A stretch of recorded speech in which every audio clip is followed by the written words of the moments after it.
Well, I'm delighted to see such an audience today willing to hear a little bit about public policy in relation to alcohol on a Saturday morning. I work with publishers, and one of the jobs that I have to do is to oppose advertising bans and to look at the effect of the Commission's policy on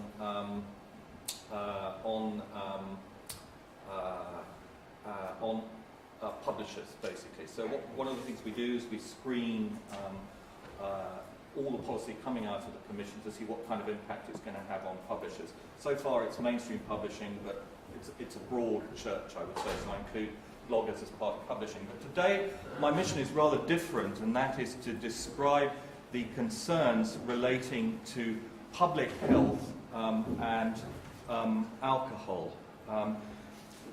the demon drink. And my first slide comes from the Sistine Chapel, and it's a picture of Noah in his cups after having drunk too much wine. Now, I think an American scholar has come up with really rather an interesting interpretation of this, because the most famous image in the whole of the Sistine Chapel is the creation, where God is reaching out to Adam in order to create him. And this sort of slumped old man here is a kind of parody of that particular famous pose in the Sistine Chapel. So it's very clear here that Michelangelo is showing the fall of man and the role of alcohol in bringing down mankind. And that is, I think, actually brings me on to public policy quite neatly. How many people have we got? Hands up from the United States here. So actually, if I throw in a few things on the United States, that's probably good. This is a monk also indulging here. So I think the first point I would want to make from the perspective of public policy is that we deal with alcohol harms, okay, and we don't distinguish between wine, whiskey, beer, or anything else. We only know alcohol, and within the EU, about 34% of the alcohol that is consumed is wine. So that would there's probably no direct correlation, because I haven't found out in all the evidence we have quite what the demographic profile of wine drinkers is compared with, shall we say, youthful binge drinkers. But it is nonetheless the case that one might say, for the purposes of this discussion, that maybe wine drinking is perhaps responsible for a quarter or a third of all the harms linked to alcohol in the EU. And also in the United States. There is an NGO called the Marin Institute based in California. I'm on their mailing list, and according to them, in the United States, alcohol is the third leading cause of preventable deaths, including 5,000 young people per annum. And that demographic trend is also pretty strong in the EU as well. It's roughly $38.4 billion of health costs linked to alcohol, according to Marin. 7% of early deaths in the EU, 10% of early female mortality, and 25% of male mortality in the EU. Men in particular are young men, and young men of low economic and social status are particularly at risk from drinking too much alcohol. So we have, within the EU, 1 accident in 4 is linked to driving. You also have things that are less obvious, like fetal alcohol disorders, where mothers have consumed perhaps too much drink during pregnancy. We reckoned, when we did a study, that we had 33 billion euros worth of alcohol-related costs back in 2003. 7 million fights per annum, according to police records, and 115,000 premature deaths up to the age of 70, avoidable deaths. Roughly 10,000 drink drive deaths per year. So the costs linked to alcohol are rather high, and the evidence base is very well developed. Now, in terms of what the European Union can do, we are a federation of member states, and we have powers which exist within the Treaty of the European Union, which means that it is not possible for the Commission well, we could propose a law on alcohol consumption, but it would have to be accepted by member states and by the European Parliament, and many of the key decisions on alcohol policy, like the decision to ban advertising, which has been taken in France, are taken at member state level rather than at the level of the Union. You have to understand this because we're normally depicted in the press as being very, very powerful and having strong competencies across almost every area of policy. But that's true in competition, it's true in trade policy, but as you tail off into areas like health and culture, it's actually the member states of the EU who have most of the powers. But that said, in this area, member states, don't forget, in Europe we have socialised medicine, and the costs of alcohol abuse fall on the socialised medical systems that we have. So member states are really interested in finding ways of reducing health costs, finding ways of educating people so that they drink less. And the NGOs and the medical profession and the academics are extremely well organised. We run a stakeholder platform in Brussels where these issues are developed, and pretty much the medical NGOs, want to, they would like to ban all advertising of alcohol everywhere, including in future on the internet, in which they're starting to become, interested. So the harms, this is a youth advertising thing. Here they point out what I've said. It's fights, visitors to accidental emergency, liver damage, and arrested. The binge drinking thing, the youth angle, is incredibly important. Now, in terms of the evidence base, I don't know how far wine really is the problem in relation to, binge drinking. But in the UK, on a Saturday night, this is more or less what you can see across the cities of Britain. That's a this is a very common sight. That picture comes from Australia, but it's also pretty much something that you can find happening. Not just the extraordinary thing is that the northern habit of binge drinking is also going into southern Europe, where the drinking culture has been much less aggressive. In other words, you tended to drink wine with your meal. There was no incentive to drink until you get drunk. But now this kind of binge drinking problem seems to be coming into southern Europe, and nobody quite understands why it's happening. You've also got young people getting drunk on a pretty much a regular basis. According to a survey we did last year, which was obviously based on a sample, scaling it up, 25% of young people drink 5 or more drinks once per week. That is very high. Drink drive, really absolutely unforgivable. I think I've been guilty of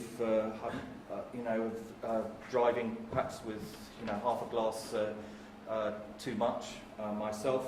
I think many people have done it, and I think the risk is unacceptable now that I'm older. And the consequences, can be really awful. This is a woman who's been on Oprah.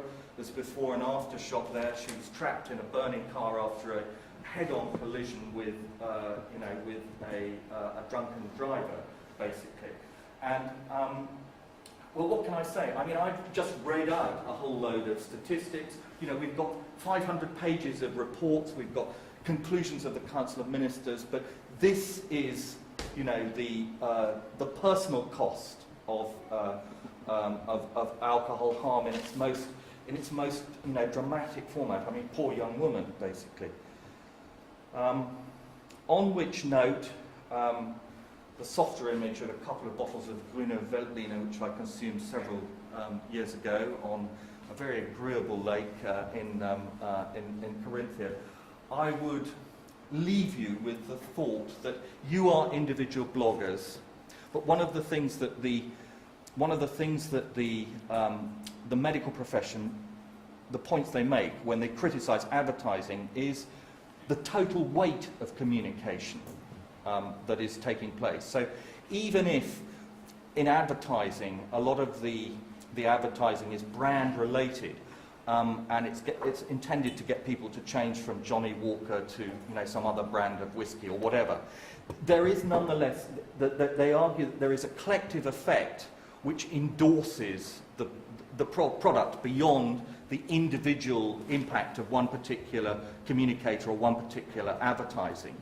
And you are moving into a territory of social media where advertising and marketing are really increasingly entwined together. It's not that you can actually separate them. So I think you need to think about the impact, the collective impact you have, the signals that you're sending out, particularly to youth. I mean, in Europe, we defend freedom of expression, okay? The famous, Islamic, the cartoons that so upset Muslims. I mean, we cannot compromise on freedom of expression. But equally, there are some extremely powerful interests with very, very good links into government, both here and I believe in the United States, who will be continuing to look into and publicise the costs of alcohol harms across the EU. I think I've run through my time, so I'll sit down. Thank you.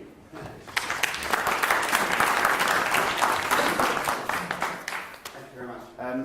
I think very interesting and useful context. Sometimes we are very wrapped up in the positive culture of and alcohol, and we can have that whole debate as to that later on. Might sometimes forget.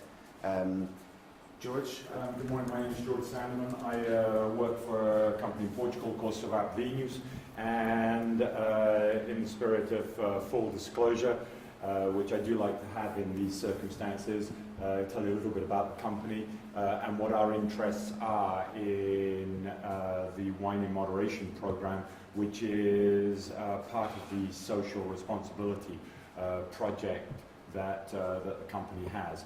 Although the company is probably best known for a brand called Mateus Rosé, we also make wines around various regions of Portugal, as well as port wine, and also in the New World. So although Spain is still the Old World, but in Chile, Argentina, and New Zealand.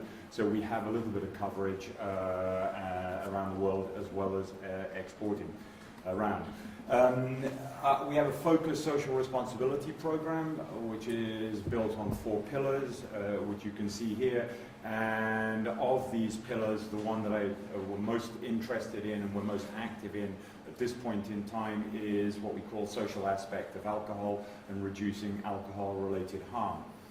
And why is this important? As Adam has clearly expressed, as far as the Commission and the health authority, as we refer to them, because we don't discriminate against the Commission and or any health authority in any one country or one continent or one part of the world. Wine contains alcohol. Alcohol, when consumed in excess, causes health and social harm, and there is an increased social problem of binge drinking and youth drinking. The background on this, over a period of the last, I'd say, 20 years, the World Health Organization has been, I can say, successfully leading a mission which is the reduction of non-communicable diseases. For anybody that followed the dossier on tobacco and they've seen what has happened with tobacco, and as a partial smoker, I'd have to say that probably a good process. The World Health Authority looks at tobacco and says this is a good model for alcohol, not for wine, not for beer, not for spirits, not for cognac, not for whiskey, for alcohol in general. And there is the development of a global strategy. This strategy is under review in 2013. The second review will be 2020. And the big issue here is what is known as a framework convention. And the same way as the Commission can't get its member states to act by law, the WHO can't do the same thing, but they do have member states sign up. And the framework convention covers everything that you have to do. It covers communication, it covers marketing, it covers everything, based on health. In 2006, the EU Commission did issue a strategy to reduce alcohol-related harm across the population in Europe, and this has potential impact on distribution, availability, where you can sell, what you can sell, how you can sell, marketing, what you can publish, what you can't publish, communication, and of course eventually consumption. And when you see some of the things that Adam showed, you can understand why this is an issue. The Commission set up a stakeholder platform called the Alcohol and Health Forum, of which both industry, NGOs and health authorities are seated around a table, and you have to make a commitment to be there. A commitment, you have to have a specific commitment in order to be able to be there. That commitment has to be continuous and measurable. And continuous and measurable are really important words in this whole area, because whatever you do or decide to do or decide not to do, if you do it or you don't do it, it's got to be continuous, but more than anything else, it's got to be measurable. You have to be able to show people that it's being done. So when Adam and the Commission come around and knock on your door and you say, I've been doing all this wonderful stuff, they're going to say, show me, prove it. And this is what we're very, very conscious about. So the wine sector commitment, which I mentioned last year at the conference in Lisbon, is this program called Wine in Moderation. It's broken up into 3 pillars. Wine communication standards, i.e. don't advertise, don't do advertising that misleads or induces people to excess. The education programs, and Wine Information Council. As an example of wine communication standards, this tagline here, you see the tagline on the bottom of the advertising, which says in Portuguese, this is a Portuguese example, says, be responsible, drink with moderation, or drink in moderation. And we as a company have made a commitment to put this on in a very visible size, rather than just the mandatory size that you normally find on advertising as part of the consumer communication. So as we tell people about the wine, we tell them also to be responsible and be moderate. The Wine Information Council is made up of as a scientific pool of experts. It's run by the Wine Academy in Germany. It has a number of nutritionists and other people, and the main output that they have at the moment, which you can sign up for at this address here, wineinformationcouncil.eu, is a monthly newsletter, as well as responding to things that are published and giving scientific-based responses to that. And then we come to the education programs, which are the 2 key, the set of key messages that we would like to communicate, and we do communicate to everybody that we can communicate it to. And this part here, which is moderate consumption of wine, really is everything that we talk about wine normally. Savor the wine, understand the wine, drink slowly, enjoy it, accompany with food. Drink small amounts instead of drinking large amounts on sporadic occasions, and don't exceed the guidelines. And the guidelines we refer to are the World Health Organization guidelines, which I can get into later on if you want. Then also a question of responsibility. Wine drinking should only be done, and alcohol drinking should only be done by consumers over the legal age. Women who are pregnant, planning on being pregnant, or who are breastfeeding should avoid alcoholic beverages during that time period. And you should avoid drinking and driving. And in any case, whatever the doubts you have are, you should talk to your family doctor, because it's your family doctor who should be giving you advice on these areas here. The commitments that have been put into place by the Wine and Moderation Program are the Wine and Moderation site, the message, which is a common message across all programs and all countries, the Art de Vivre education, which is a toolbox of programs at this point targeted to industry professionals. In some countries, this is moving into consumer advertising, where we will be actually transmitting this message in various forms of media. Wine communication standards, good practice in communication, and of course the Wine Information Council. We at Sabra have made, as I said, a commitment in the 6 months leading, the first 6 months of this year. We made an investment of approximately €112,000 within our communication activity. We've reached over 5 million consumers with the Wine in Moderation logo and partially with the message. Sponsored various EU Parliament programs through Wine in Moderation by Sabra Vinhos, and of course we're sponsors here, and it is really a long-term commitment that we have. So I guess my question is, what are you doing? And being industry, I'm much more aggressive, I suppose, than Commission. I mean, and there are these various attitudes that one can take. I'm not doing anything, it's nothing to do with me. This is an issue between Commission and industry. You're right. Is it just that, though? Are you monitoring the dossier? Are you aware of what's happening?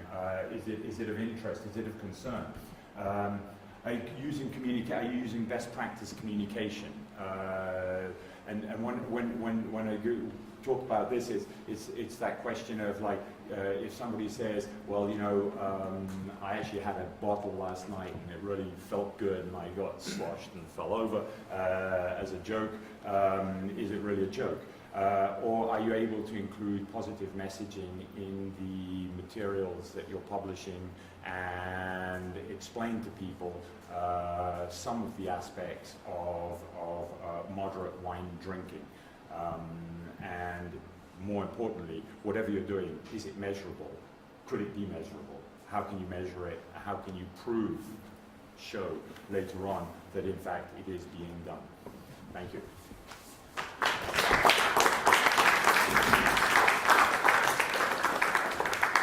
Thanks a lot. So now, how would you like the idea to discover that you aren't a wine blogger at all? You're actually a blogger in the business of, what's the term?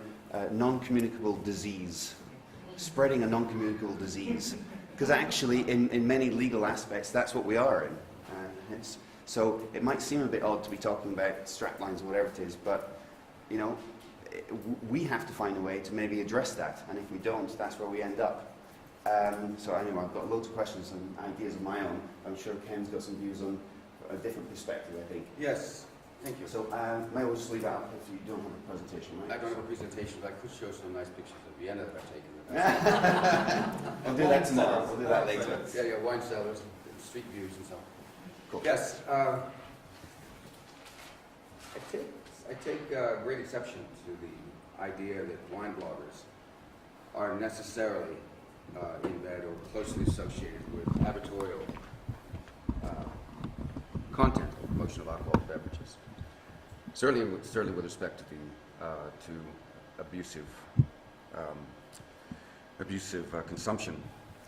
Bloggers are essentially, and independent wine writers, they are essentially goodwill ambassadors for the wine world. They provide context, they provide stories, biographies of wine growers and of wine culture generally. They are essentially, if they do their job right, international citizens. I could provide a list of hundreds of wine bloggers who take their role as communicators of wine culture very seriously.